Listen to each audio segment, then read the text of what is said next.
গরিবের বিড়াল যখন প্রতিদিন রাতে কোটিপতির বাংলোর দেওয়াল আছড়াত তখন কি হয়েছিল ৩ বছর পর যখন সেই দেওয়াল ভাঙা হল তখন ভেতরে যা লুকিয়েছিল তা ৪০ বছরের পুরনো এক রহস্য ফাঁস করে দিল জানার জন্যে শেষ পর্যন্ত দেখতে থাকুন আবার এসে গেছে ভাগ এখান থেকে প্রতিদিনের কান্না শালি বিড়াল চিকু তুই প্রতিদিন ওখানেই কেন যাস কি আছে ওই দেওয়ালে ভেঙেই দেখি না হয় ইন্দোর শহরের সবচেয়ে অভিজাত এলাকা বিজয়নগর যেখানে বাংলো কোটি টাকার গাড়িগুলো ইম্পোর্টেড আর গেটগুলো এত উঁচু যে ভেতরের আকাশটাও যেন আলাদা সেখানে একটা বাংলো ছিল সবচেয়ে বড় আর সবচেয়ে পুরনো সেঠ গোবিন্দ দাস আগরওয়ালের শহরের সবচেয়ে ধনী টেক্সটাইল সাম্রাজ্য 4টে ফ্যাক্টরি 2টো মল আর একটা বাংলো যা বাইরে থেকে রাজপ্রাসাদ হলেও ভেতরে ছিল অন্য কিছু ৭০ বছরের গোবিন্দ দাস সাদা চুল সাদা কুর্তা কপালে চন্দনের তিলক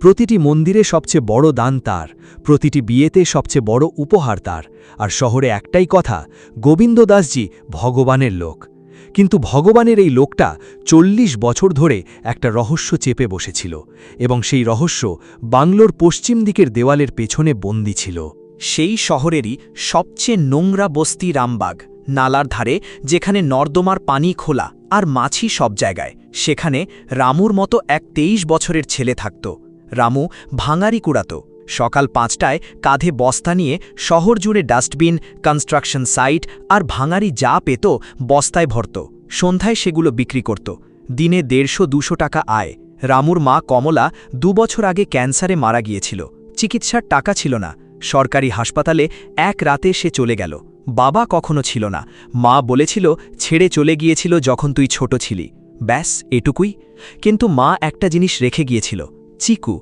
একটা ছোট্ট বিড়াল চিকু সব সময় মায়ের কোলে থাকত আর মা চলে যাবার পর রামুর সাথে থাকত কিন্তু চিকু ছিল একটু অদ্ভুত দিনে স্বাভাবিক থাকত রামুর কাছে খেয়ে দিয়ে ঘুমত কিন্তু রাত ঠিক ১২টা বাজলেই সে উঠে বস্তা ছেড়ে দৌড়াত কোথায় বিজয়নগরে গোবিন্দ দাসের বাংলো পর্যন্ত বস্তি থেকে ৩ কিলোমিটার দূরে অভিজাত এলাকা সেখানে বাংলোর পশ্চিম পাশের দেয়ালে বাইরে থেকে নখ দিয়ে আছড়াত ঘষত ঘণ্টার পর ঘণ্টা একটানা গার্ড তাড়িয়ে দিত লাথি মারত পানি ঢালত চিকু পালাত কিন্তু ৫ মিনিট পরেই আবার সেই দেয়াল সেই একই জায়গায় ফিরে আসত ৩ বছর ধরে প্রতি রাতে সে এটা করেছে এক রাতও বাদ দেয়নি রামু প্রথমে পাত্তা দেয়নি ভেবেছিল বিড়াল তো রাতে ঘরেই ইঁদুর ধরে কিন্তু যখন জানল চিকু গোবিন্দ দাসের বাংলোয় যায় রামু অবাক হয়ে গেল তুই ওখানে কেন যাস ৩ কিমি দূরে প্রতিদিন ওই দেয়ালে তারপর রামুর মায়ের একটা কথা মনে পড়ল মারা যাওয়ার আগে কমলা বলেছিল ব্যাটা চিকুকে কখনো ছাড়িস না ও এমন কিছু জানে যা আমি বলে যেতে পারলাম না কি জানে মা শুধু সাথে রাখিস বুঝে যাবি মা মারা গেল কথা অসম্পূর্ণ রয়ে গেল আর চিকু প্রতি রাতে সেই দেয়ালে রামু তদন্ত করার সিদ্ধান্ত নিল এক রাতে চিকুর পিছু পিছু গেল বস্তি থেকে বিজয়নগর ৩ কিমি অন্ধকারে বাংলোর বাইরে লুকিয়ে দেখল চিকু দেয়ালে নখ দিয়ে আঁচড়াচ্ছে আর মাঝে মাঝে ডাকছে মিউ কিন্তু সেই ডাকটা স্বাভাবিক ছিল না লম্বা আর যন্ত্রণাদায়ক যেন কাউকে ডাকছে ঠিক তখনই রামু কিছু শুনতে পেল দেয়ালের ওপার থেকে খুব ক্ষীণ একটা আওয়াজ যেন কেউ দেয়ালের ভেতর থেকে খটখট করছে হালকা সেই ঠক ঠক ঠক শুনে রামুর বুক কেঁপে উঠল দেয়ালের ওপর কান পেতে সে পরিষ্কার শুনতে পেল ভেতর থেকে কেউ টোকা দিচ্ছে দেয়ালের পেছনে কেউ জীবিত আছে রামু দৌড়ে বাড়ি গেল সারা রাত ঘুমল না পরের রাতে আবার গেল আবার শুনল ঠক ঠক তৃতীয় রাতে ফোন দিয়ে দেয়ালের গায়ে রেকর্ড করল তারপর সে একটা বিপজ্জনক কাজ করল দিনের বেলা যখন গার্ড ঘুমোচ্ছিল রামু বাংলোর পশ্চিম দেয়ালের যে জায়গাটা চিকু আঁচড়াকো সেই জায়গাটা দেখল ৩ বছর বিড়ালের নখ ঘষায় প্লাস্টার উঠে গিয়ে ইটগুলো দেখা যাচ্ছিল রামু একটা ইট নাড়াল দেখল সেটা আলগা পেছনে অন্ধকার আর ফাঁপা জায়গা দেয়ালটা ছিল ডাবল বাইরে ইট ভেতরে ফাঁকা জায়গা আর সেই ফাঁকা জায়গার ওপাশে আরেকটা দেয়াল যেখানে একটা জং ধরা তালাবদ্ধ দরজা ছিল রামু ফিরে এলো মাথায় ঝড়ের মতো চিন্তা ঘুরছিল দেয়ালের পেছনে ঘর কেউ ৪০ বছর ধরে ওখানে বন্দি আছে কিভাবে তখনই আরেকটা কথা মনে পড়ল মা কমলা ২০ বছর আগে গোবিন্দ দাসের বাংলোয় ঝাড়ু পোছার কাজ করত মা একবার রামুকে বলেছিল যখন সে অসুস্থ ছিল বেটা, ওই বাংলোয় দেয়ালের পেছনে কেউ কাঁদে, আমি শুনেছি। মা সেঠজিকে বলায় সেঠজি তাকে পাগল বলে বের করে দিয়েছিল। মা ২০ বছর আগে শুনেছিল, আর চিকু মায়ের বিড়াল যে বাংলোয় মায়ের সাথেই থাকত, সেও ওই ঘরের পাশে থাকত, সেও জানত। মাকে বের করে দিল, বিড়াল রাস্তায় এলো, রামু তাকে পালল, কিন্তু চিকু প্রতি রাতে সেই দেয়ালে ফিরে যেত। মা যা অসম্পূর্ণ রেখে গিয়েছিল, বিড়াল তা জারি রেখেছিল। রামু পরের দিন একটা কাজ করল। শহরে প্রকাশ ভারতী নামে একজন সাংবাদিক ছিল যে লোকাল ক্রাইম কভার করত। মায়ের মৃত্যুর সময় প্রকাশই স্টোরি করেছিল, ভাঙারি কুড়ানো মহিলার ক্যান্সার চিকিৎসা নেই। তখন থেকেই সে রামুকে চিনত। রামু প্রকাশকে ফোন করল, ভাইয়া, গোবিন্দ দাসের বাংলোয় দেরালের পেছনে কেউ বন্দী আছে, আমি শুনেছি। ৩ বছর ধরে আমার বিড়াল ওখানে যায়। প্রথমে হাসল প্রকাশ। রামু, গোবিন্দ দাস শহরের সবচেয়ে বড় দাতা, আর বিড়াল? ভাই, তুই কি পাগল হয়ে গেছিস? ভাইয়া, রেকর্ডিং আছে, ফোনে শুনুন। প্রকাশ সেই রেকর্ডিং শুনল। ঠক ঠক ঠক, দেয়ালের ভেতর থেকে। সে থেমে গেল। দ্বিতীয়বার শুনল, তৃতীয়বার শুনল। রামু, এটা তো সত্যিই কেউ খটখট করছে। ভাইয়া, ৩ বছর ধরে চিকু ওখানে যায় আর ভেতর থেকেই শব্দ আসে। সাংবাদিকের জেদ জেগে উঠল প্রকাশের। রামু, আমি আজ রাতে ক্যামেরা নিয়ে আসব, কিন্তু গোবিন্দ দাস শহরের সবচেয়ে ক্ষমতাবান লোক। যদি ধরা পড়ি? ভাইয়া, আমার মা মরার আগে বলেছে চিকু সব জানে। মা ২০ বছর আগে ওখানে কাজ করত, মাও শুনেছিল আর তাকে বের করে দেওয়া হয়েছিল। মা বলতে পারেনি, চিকু ৩ বছর ধরে বলছে। এখন আমার পালা। সেই রাত ২টো, রামু, প্রকাশ আর একজন ক্যামেরাম্যান। চিকু আগে আগে পথ দেখিয়ে নিয়ে যাচ্ছে বস্তি থেকে বিজয়নগর ৩ কিমি অন্ধকারে। বাংলোর পশ্চিম দেয়ালে চিকু আগের জায়গায় নখ ঘষতে শুরু করল, আর ভেতর থেকে আওয়াজ এলো, ঠক ঠক। প্রকাশ ক্যামেরা চালু করে রেকর্ড করা শুরু করল। তারপর রামু ইটগুলো সরালো, যেগুলো আগেরবার আলগা করেছিল। ১, ২, ৩, একটা বড় গর্ত হলো যাতে একজন মানুষ ঢুকতে পারে। রামু ভেতরে গেল, টর্চ জ্বালালো। ডবল দেয়ালের মাঝে সরু গলি, আর সামনে একটা লোহার দরজা, পুরনো জং ধরা তালা। লোহার রড দিয়ে তালাটা ভাঙল, শব্দ হলো। দরজা খুলতেই রামুর হাত থেকে টর্চ পড়ে যাওয়ার উপক্রম হলো। ভেতর একটা ছোট ঘর, অন্ধকার, দুর্গন্ধ, স্যাঁতস্যাঁতে বাতাস। ৪০ বছরের বন্দি জীবন। একটা পুরনো বিছানা, আর সেখানে এক বৃদ্ধা মহিলা, শুধু হাড়ের কঙ্কাল যেন, সাদা চুল কোমর পর্যন্ত। চোখ খোলা, কিন্তু অন্ধকারে থাকতে থাকতে অন্ধ হয়ে গেছেন, দেখতে পাচ্ছেন না। যে হাত দিয়ে দেয়ালে টোকা দিতেন, সেই হাতের আঙুলগুলো ক্ষয়ে গেছে, নখ নেই, শুধু হাড়। আর সেই বিছানার নিচে খাবারের থালা, আধ খাওয়া পানির পাত্র। কেউ বাইরে থেকে খাবার দিত, স্রেফ বাঁচিয়ে রাখার জন্য, যাতে মারা না যায়, আবার বেঁচে থাকাও না বলে। রামু বলল, আপনি কে? বৃদ্ধা টর্চের আলোয় চোখ কুচকালেন। ৪০ বছর অন্ধকারে থাকার পর আলো সহ্য হচ্ছিল না। তারপর একটা ফাটা, শুকনো, পুরনো কণ্ঠস্বর শোনা গেল। আমার নাম সরলা আগারওয়াল, গোবিন্দ দাসের স্ত্রী। প্রকাশ, যে বাইরে ক্যামেরা চালাচ্ছিল, সে ভেতরে এলো। শুনে অবাক হয়ে গেল। গোবিন্দ দাসের স্ত্রী, যে ৪০ বছর আগে মারা গিয়েছিল বলে সবাই জানত? আমি মরিনি, আমাকে মারা হয়নি, বন্দি করে রাখা হয়েছে ৪০ বছর এই ঘরে। কেন? সরলা ধীরে ধীরে থেমে থেমে বললেন, ৪০ বছর কথা না বলায় কথা বলার অভ্যেস হারিয়ে গিয়েছিল। বিয়ে হয়েছিল, আমার বয়স তখন ২০, গোবিন্দ দাসের ৩০। আমার বাবা বেনারসের সবচেয়ে বড় কাপড় ব্যবসায়ী ছিলেন। যৌতুকে কোটি টাকা আর সম্পত্তি এই বাংলো সহ আমার নামে ছিল। গোবিন্দ দাসের নিজের কিছু ছিল না, সব আমার বাবার। ৫ বছর পর আমি ডিভোর্স চেয়েছিলাম। গোবিন্দ দাস মারধর করত, অন্য মেয়েদের সাথে ঘুরত। আমি বললাম ডিভোর্স দাও, কিন্তু ডিভোর্স দিলে অর্ধেক সম্পত্তি আমার হতো, বাংলো আমার হতো, ফ্যাক্টরি সব আমার।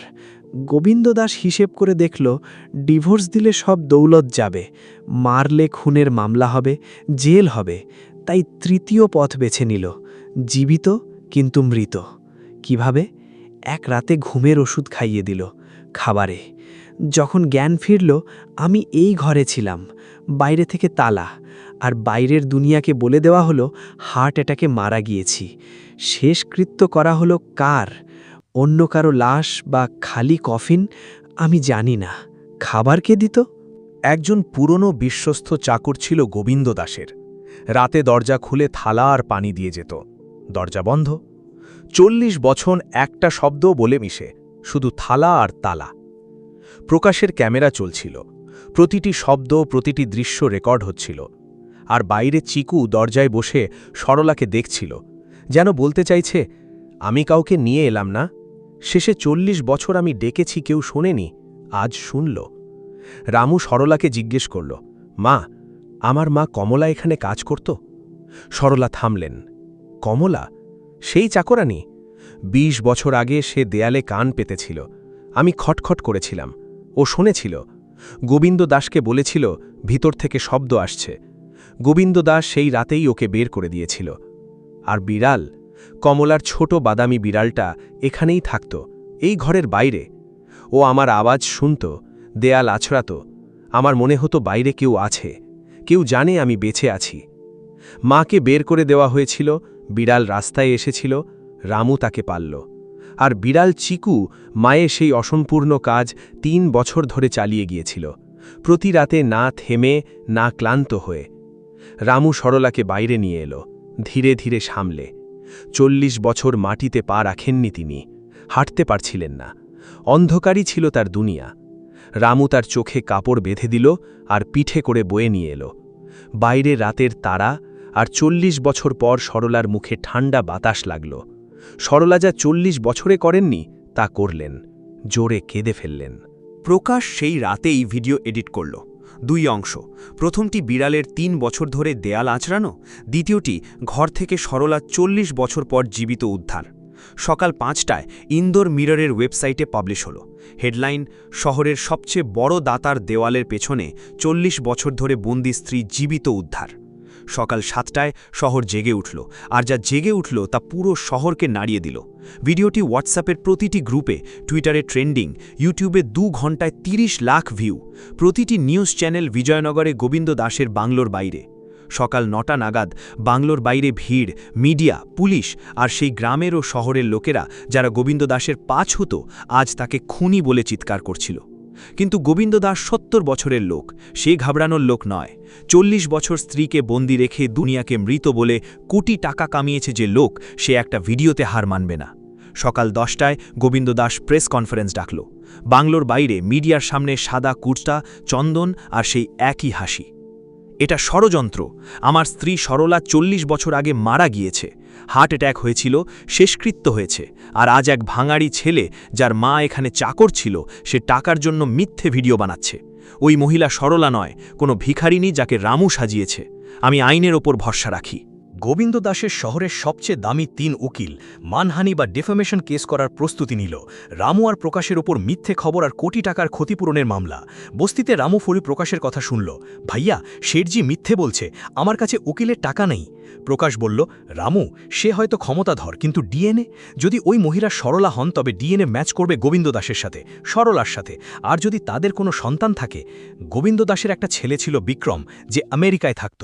যদি সরলা বিক্রমের মা হয় তবে ডিএনএ ম্যাচ করলে শেঠজির মিথ্যে 1 সেকেন্ডে শেষ হয়ে যাবে।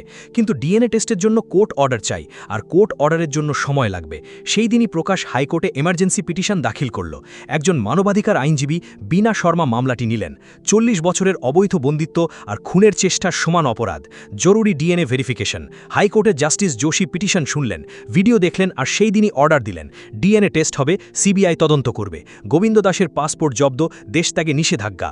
সিবিআই টিম ইন্দোরে এলো সেই সন্ধ্যায়। হাসপাতালে সরলার নমুনা নেওয়া হলো, যেখানে রামু তাকে ভর্তি করিয়েছিল।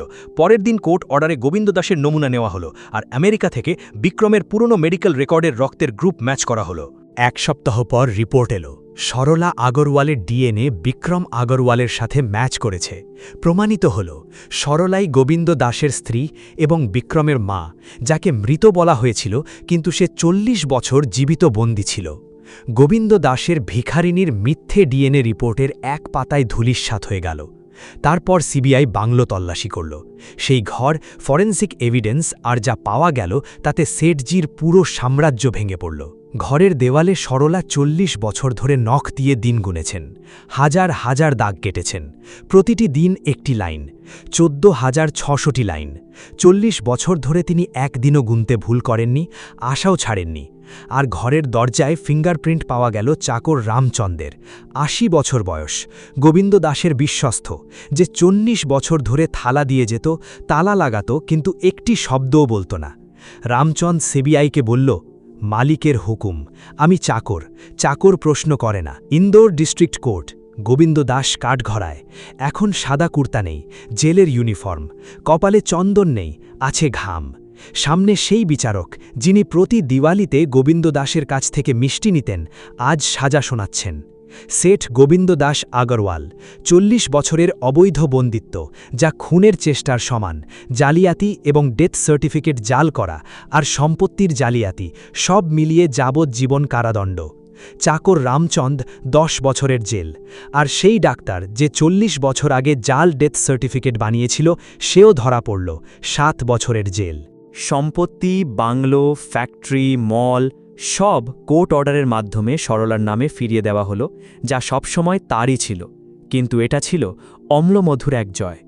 সরলা 40 বছর অন্ধকারে থেকে তার চোখ পাকাপাকিভাবে নষ্ট হয়ে গিয়েছিল, কখনো দেখতে পাবেন না। ডাক্তার বললেন 40 বছর আলো না পাওয়ায় রেটিনা পুরোপুরি নষ্ট হয়ে গেছে, পায়ের পেশি শুকিয়ে গেছে, হাঁটতে পারবেন না কখনো, সারা জীবন হুইলচেয়ার।